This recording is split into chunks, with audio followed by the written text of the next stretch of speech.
has got more sophisticated, yet no one's offering that kind of platform. And similar to what you guys do, offering a different, type of product in different areas at different price points, you're offering choice. And I think that's the beauty of what we're able to do. Okay, let's make a start. Okay, thanks everyone for tuning into another Wednesday Quickfire Questions or Questions video. Today, we're going to be speaking with Jordan Edwards, Director at Edwards Plumb Property. We're going to be doing the usual 5 questions just to get an idea of what it is he does and how he helps clients and the sort of property and areas he's sourcing in. And then if you'd like to find out more information, you should go and listen to our podcast where we're going to be speaking for sort of 20 minutes, half an hour, maybe even a bit longer, and doing a deep dive into what Jordan does. So Jordan, good morning. How are you? I'm very well. Thanks, Callum. I'm very well. Not too bad. How are you doing? Yeah, very good. Thank you. Very good. Okay, well, let's just jump straight into it, because I think if these videos are too long, people probably turn them off, How did you get the idea for setting up your own property business, and how does it work? How do you help clients?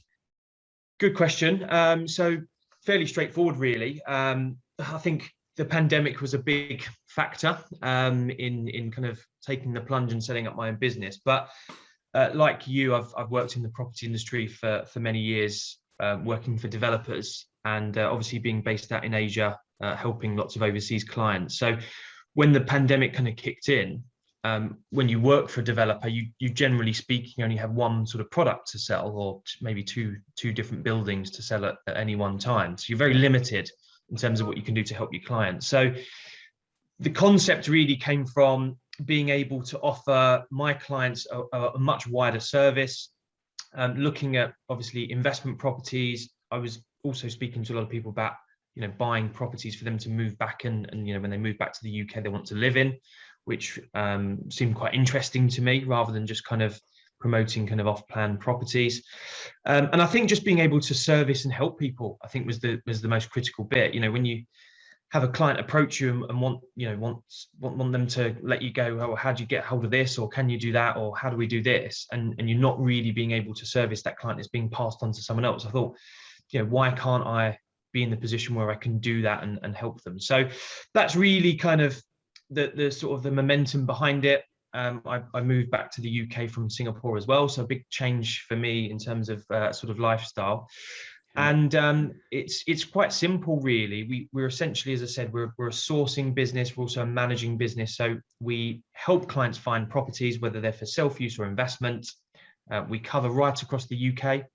So although I'm based in London, we do work in Birmingham, Manchester. I'm even doing some work at the minute in Edinburgh, in Scotland. So we've got coverage, and it's just a much more high level, tailored kind of property sourcing, in-depth finding properties, and then obviously we offer the property management business after that. So finding tenants, collecting rent, helping with ongoing maintenance, management, all that kind of good stuff as well. So it's just a kind of a very in-house sort of husband and wife team, just making things nice and simple, good old-fashioned advice, and trying to help people achieve what they're looking for. Is it really a husband and wife team? It is. Yeah. So my wife Lucy runs our property management business. So her background's in sort of commercial property management, and she was running and operating sort of our small portfolio, if you like, when we were living in Singapore. So, but she's now level 3 qualified UK property manager for residential properties in the UK. So brilliant. Yeah, it's a bit weird, isn't it? Because a lot of people ask me, is it a bit strange working with your wife? And I suppose, luckily we get on really well, so it's actually all right. But we tend to sit in 2 separate offices, so we're not under each other's feet all day. Yeah, I can imagine you must make a good team, right? But okay, Brill. So I've got some more questions on the management actually, but maybe we'll save that for the podcast. Yeah, sure. What types of property then are you specialising in? So you were doing off-plan. I know we worked with you before as well when you were doing off-plan. What sort of stuff are you doing for clients now? Good question. So it really depends on what the client's looking for. So I'll give you a few case studies, and that can kind of help sort of explain. So I typically work with, there's 2 types of buyers for me. There's someone that's buying purely for investment. It's not emotional. They're looking for the best possible return, and they're not too fussed about what they're looking for. So generally speaking, we tend to look at a number of different things depending on budget, location, and that kind of stuff. So a couple of examples. I've recently helped one gentleman in Hong Kong who's looking to move to the UK.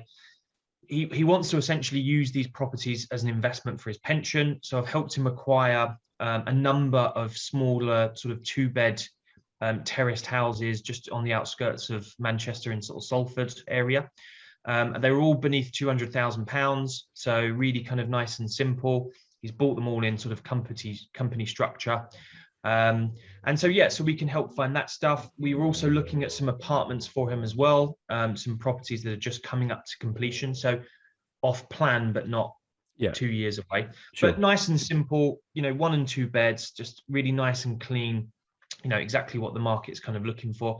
And we're renting some of those properties for them. We're getting 6% plus yields. So nice and strong, not crazy high, but certainly very stable and strong. So those rent really well. They're easy to get hold of. And obviously the price point is quite comfortable for investments at that sort of level.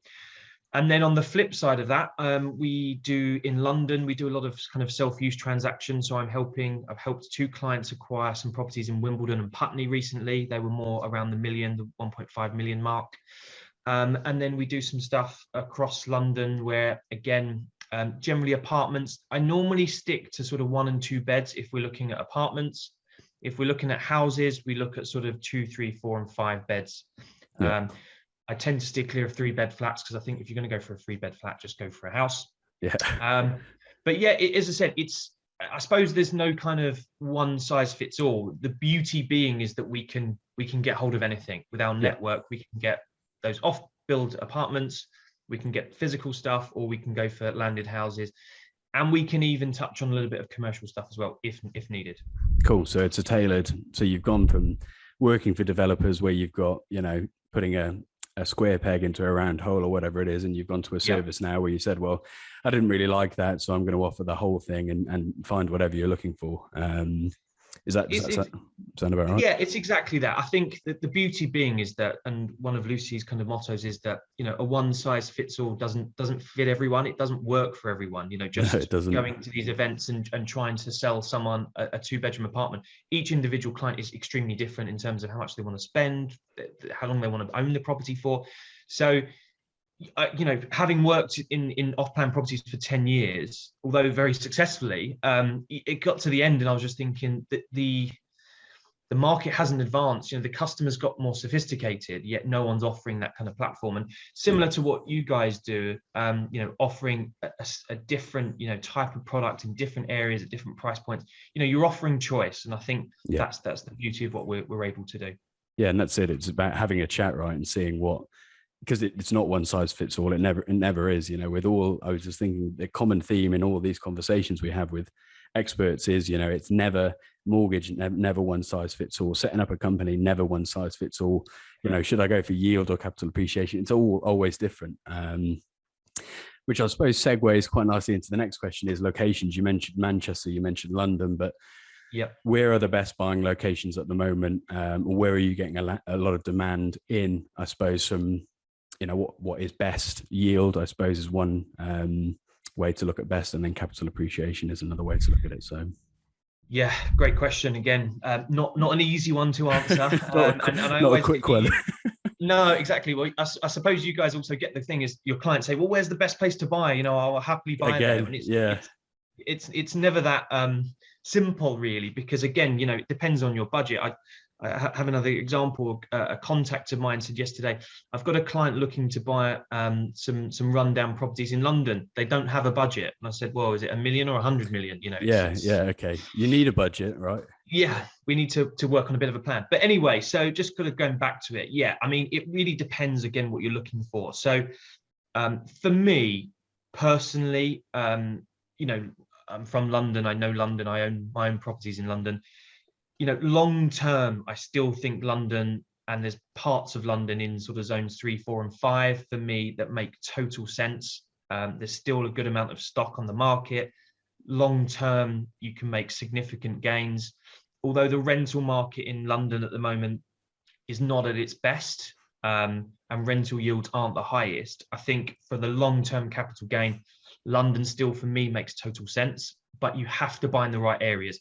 Buying in zones 1 and 2, to be honest, is pretty out of reach for most of us anyway. But certainly, there are pockets and segments of London that I still think have, great opportunity for long-term growth. And I always tell my clients, property is long-term. It's a lot of people, when they do their cash flow model, look at things in the first 12 months and go, oh, I'm losing money. And it's because you're borrowed the most, you put the minimum down, and all the costs come at the start. It's just a difficult pill to swallow. But actually, if you look at property long-term, the capital gain, you can refinance in 2 years, the loan to values change, the rents can go up. You've got to be a bit more expansive when you look at that. So for me, long-term London's good. If you're more looking for high yields, I want to make some money quickly, I'm looking for an income because I'm pretty in my latter stages of life and I want to use this as my pension, then the big 2 other cities, your Birminghams and your Manchesters, are really where you're going to see the growth.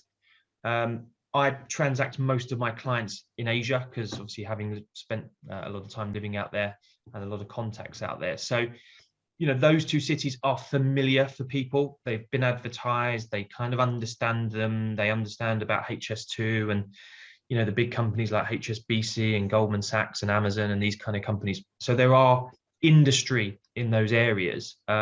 Again, I still am a firm believer that there are areas within areas that you should consider. Just buying the super tall 50-story tower in Central when it's expensive doesn't, for me, make total sense. But the smaller niche sort of boutique projects that are still in great locations, schools are the biggest factor for me. Kids, proximity to schools. Correct. Yeah, that and transport. A case at the minute, I'm actually helping my brother find a property. He sold his house, and stupidly, too early. Are you charging him? No, I'm not. I should be. You should, yeah. I should be. But yeah, so he's got 2 young children now. One of them's 3, the other one's about a year. And they're looking to get their kids into schools, and they're trying to find properties that are in the catchment area, and it's virtually impossible. But people are paying significantly over to get their kids into these educations. And so I'm a firm believer, again, if you're looking at that sort of stuff, those sort of drivers, those sort of factors, the transport links, the big companies, the infrastructure projects, schooling, these can make a huge impact on the gains of your property. So again, you can look at some more developing areas like Sheffield and Leeds and these kind of stuff, but it's just dependent on how comfortable the investor really is. Yeah, for sure. And how quickly you want to see that capital appreciation, or how high of a yield you want. Again, it's all why you need to have a bit of a discussion and look at your goals and work with someone that knows their stuff. Right. I was chatting to a builder who I used to work a little bit with back in the UK before I moved to Asia, and we were looking at a new project to do for clients in Cardiff, actually. And I sent him an example of a property on this one street, and he said, that's probably the best street you can buy in Cardiff. And then 2 streets over, I sent him another example, and I said, let's have a look at this one because the price is better. And he said, I wouldn't touch it. It's 2 streets over, but there's a lot of social housing there, and he says it's generally a little bit more down run than the other street. And that just goes to show having local knowledge and someone that knows their stuff makes a big difference. So, okay. I agree. Last question. How much do you charge? What do you charge clients for this wonderful service of finding properties, managing it, all that sort of stuff? Great stuff. Well, there's two parts to that question. So firstly, on the finding side, we charge 2% of the purchase price. So whatever that is, up to £2 million. If you go beyond £2 million, we drop that fee down to 1%. And it's a really straightforward fee structure, and I'll just sort of explain it. So all clients must sort of go through some due diligence and some background checks before we can take a client on. And we take a small deposit from the client, which they pay up front. And we sign an agreement. That agreement lasts for 3 years, which means I'm bound to be doing my job and working for that client to find them the property. Now, I would hope it would never take me 3 years to find someone a house. Otherwise, I'm terrible at what I do. Yeah, otherwise. There's no point. In me working. So, I mean, to be honest, the normal turnaround time is about, we start bringing properties to clients within the first, 7 to 10 days. And then normally within the first 6, 7, 8 weeks, we found what we're looking for. And as time goes on, we sort of narrow it down. So, but the client only pays the balance of the 2% once we have a successful property transaction. So we are working for you. We're doing all the due diligence. We're doing all the viewings. We do the independent reports. I'm going to tell you the good, the bad, the ugly about the property. And for me, it's about the advice, whether I think there's a deal on the table, what's the seller situation, what I think we can do in terms of getting the price down, and where I see the valuation landing at. So there's a lot of that kind of experience and knowledge that you are buying. And ultimately, one example, I mentioned that I bought a house from one of my clients in Wimbledon a few months back. The list price was 1.15. My client ended up paying 985. So we got 115k equity. So although, yes, he's paid me a fee to find it, I've got him an incredible deal. Yeah, it's worth it, isn't it? You know, pay peanuts, get monkeys, or whatever the saying is. You know, yeah. You get well, what you pay for. I think just to sort of finish on that, a lot of times when people go to estate agents, they are working for the seller, so they are trying to get the maximum possible price, because that's where they paid their fee. So when an international client particularly tries to buy that property, they're saying, well, lots of competition, 25 viewings today, you're going to need to pay 15k over the list price. You are instantly being kind of sold, you know, down the garden path. Whereas I'm saying the property's not worth that. This is the seller's looking to get out quickly. I think we can do a deal. My client's in a position ready to buy. So yes, you're going to pay me a fee, but what I'm trying to say is 9.8 times out of 10, my clients are getting a better deal and they're saving money in the long run. It's so true as well. Last week, I was just doing a bit of research on an area for a client and trying to find some examples, you know, and I think one day I sent out about 12 emails to estate agents in this one town, you know, saying, I'll give you a call tomorrow. Tell me more about this property or anything else within the brackets that's the same sort of criteria. Yeah. 2 came back, said it's sold. There's nothing else. Okay, great. Most of the others didn't reply, and 1 said, I'll give you a call, you know. So out of 10, 1 was helpful and tried to help me out, and the others just said it's sold or didn't get back to me. So I think, you know, it's difficult as well trying to deal with estate agents in the UK, because they don't know how it works when you're living and you work overseas, right? Yeah, it's just totally different, you know. So having someone that's been there, knows exactly what it's like and has done it themselves, I think is very, very useful to have. Well, I agree. And do you know what the thing is, well, particularly for overseas clients, that the estate agents aren't interested. They feel that the compliance issues won't happen, and they will tell their clients not to sell to an international buyer. I have many clients, particularly from Hong Kong and Singapore, where they said, I've been trying to buy a property and they won't deal with me, or they've told me that they don't want to sell to us. So having local knowledge, expertise, you know, is critical. And you know, and ultimately we're there to help the client. We help to talk them through all the additional costs, how it all works, how the process works with surveys and mortgages and tax, and really just get them in a position where they completely understand it. So yeah, estate agents are really order takers, if I'm going to be honest. You know, they put a property on Rightmove and people ring the phone and they come and view it. You know, it's not especially in the market we're in at the moment, right? They don't need to go out, and it's not but they're not advice driven. Yeah, that way. There we go. Anyway, Jordan, that's amazing. Thank you so much. I think we'll save, you know, we could obviously chat for a while longer, but let's save it for the podcast. You know, we've got to give people a reason to go and listen to that. So indeed. Yeah, guys, if you'd like this little discussion, then go and check out the podcast. There will be a lot more information and detail, and maybe a bit of good banter. Who knows? Usually not. It's pretty bad normally. If you want to find out any more, you want to have a chat with Jordan, then you can drop it in the comments below, I think, or you can get in touch with us on all of our channels, and we'll make the introduction with you guys, and you can set up a time to talk with him. Your website and stuff, Jordan, what's the best place to find you if people want to do a bit of research on you and your company? Yeah, great stuff. So just simply Google Edwards and Plumb Property. It's the top one on Google. So just click that. You can have a good read through. All of our details on our services, all of our licensings and bits and pieces are on our website. And then, yeah, if you want to get in contact, you can either get in touch with Callum or get in contact with me. All of my details are on the website. Rock and roll. Thank you very much, Jordan. Appreciate it. Thank you very much for having us. Cheers. Thanks. Bye-bye. Cheers now.